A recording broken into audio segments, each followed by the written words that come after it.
Tu veux entendre la vérité? Très bien. Alors écoute-moi bien.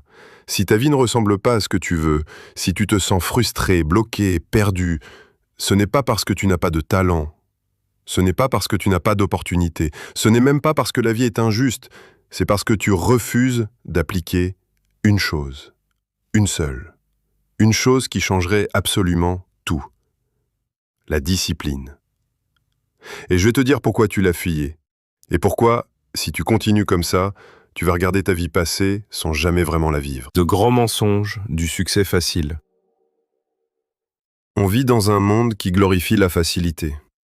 On t'a dit qu'il fallait aimer ce que tu fais, que si c'est dur, c'est que ce n'est pas fait pour toi, qu'il suffit d'être patient et que les choses viendront naturellement.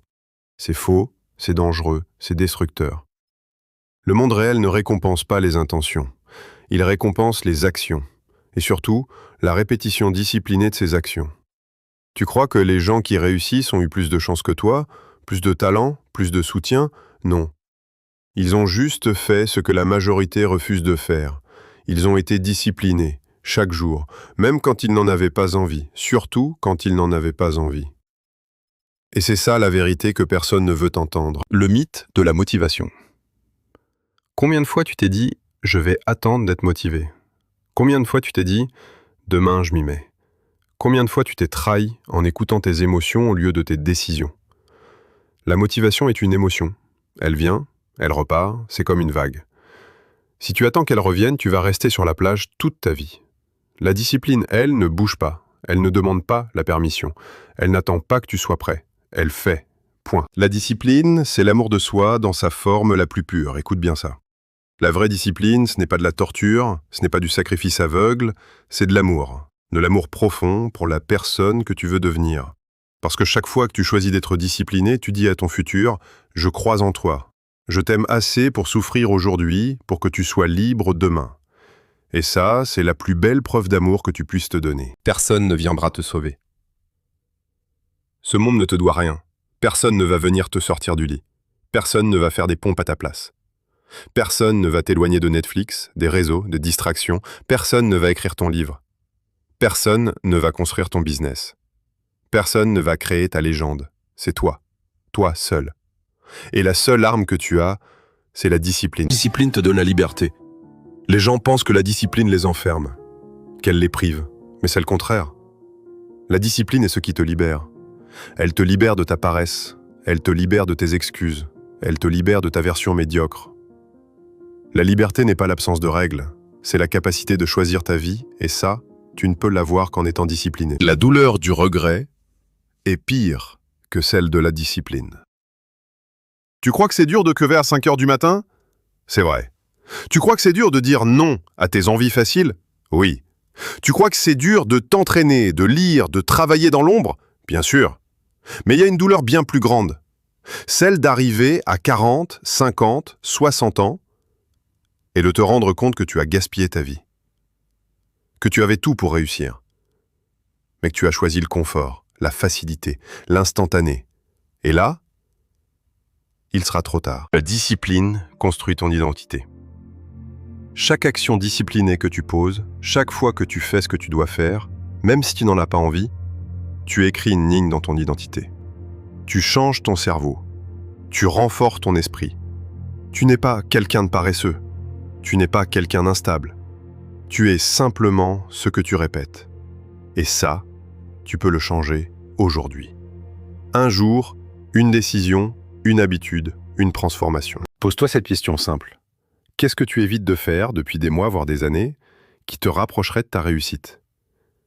Réfléchis bien. Ce n'est pas une question rhétorique, c'est la question. Tu sais ce que c'est. Tu le sens dans ton ventre. Mais tu l'as enterré sous Netflix, sous TikTok, sous les sorties, sous les excuses, parce que cette chose te fait peur. Parce que tu sais que si tu t'y mets sérieusement, ta vie va changer. Mais cette transformation fait peur.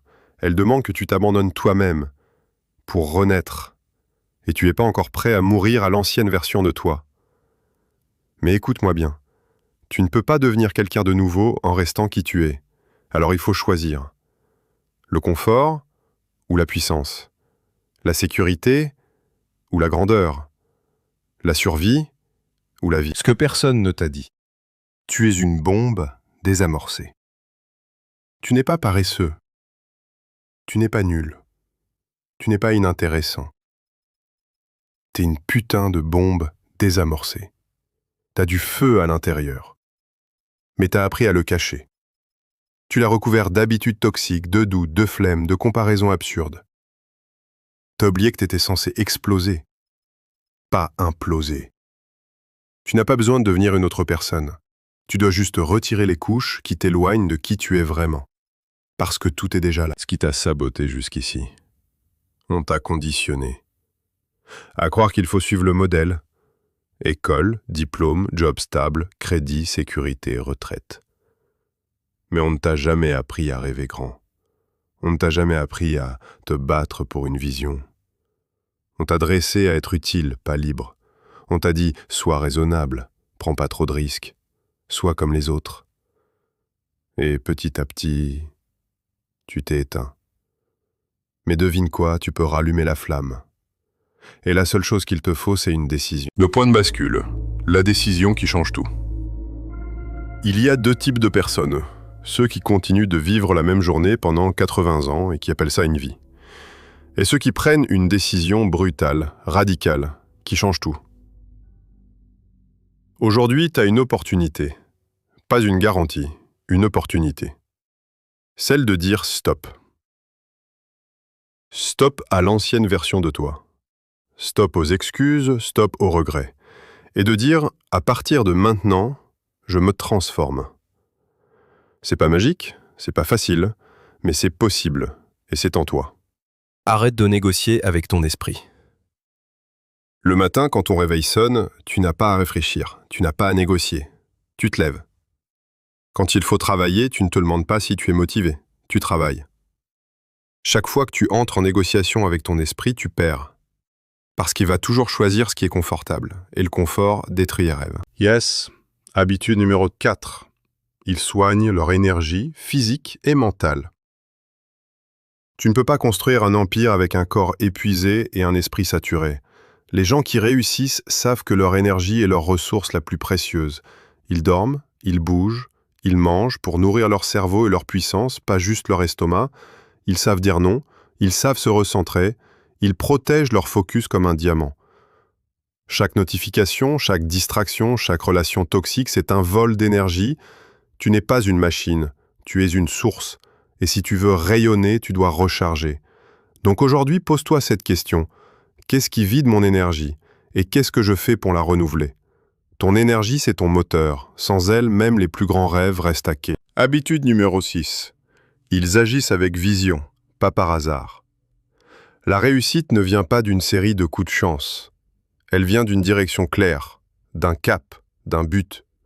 Les gens qui réussissent savent où ils vont, même s'ils ne savent pas encore exactement comment y arriver. Ils ne réagissent pas au monde, ils le construisent. Ils se fixent des objectifs, ils visualisent, ils écrivent, ils planifient, ils réajustent, mais ils gardent toujours en tête leur pourquoi profond. Pourquoi tu fais ce que tu fais? Pourquoi tu veux cette vie? Qu'est-ce que ça changerait pour toi, pour les gens que tu aimes, pour le monde? La clarté, c'est du pouvoir. Les gens qui réussissent agissent avec intention. Chaque jour est une brique dans leur édifice. Pose-toi cette question. Qu'est-ce que je construis aujourd'hui? Réveille le monstre. Il y a un monstre en toi. Un prédateur, un guerrier, une bête affamée. Mais tu l'as enfermé avec des excuses, avec la société, avec la peur. Maintenant, ouvre la cage. Laisse-le rugir, laisse-le courir. Laisse-le détruire les murs que tu as construits autour de toi. Parce que ce monstre, c'est ta vraie puissance. Construis ton armure mentale. La discipline, c'est une armure, une force mentale qui te rend inarrêtable. Tu ne deviens pas indestructible par hasard. Tu le deviens en faisant des choses difficiles, encore, encore, encore. Et un jour, tu regardes derrière toi et tu ne reconnais plus la personne que tu étais. Tu n'es plus faible, tu n'es plus hésitant, tu es fort, serein, fier, parce que tu as traversé le feu et que tu t'es forgé dans la douleur.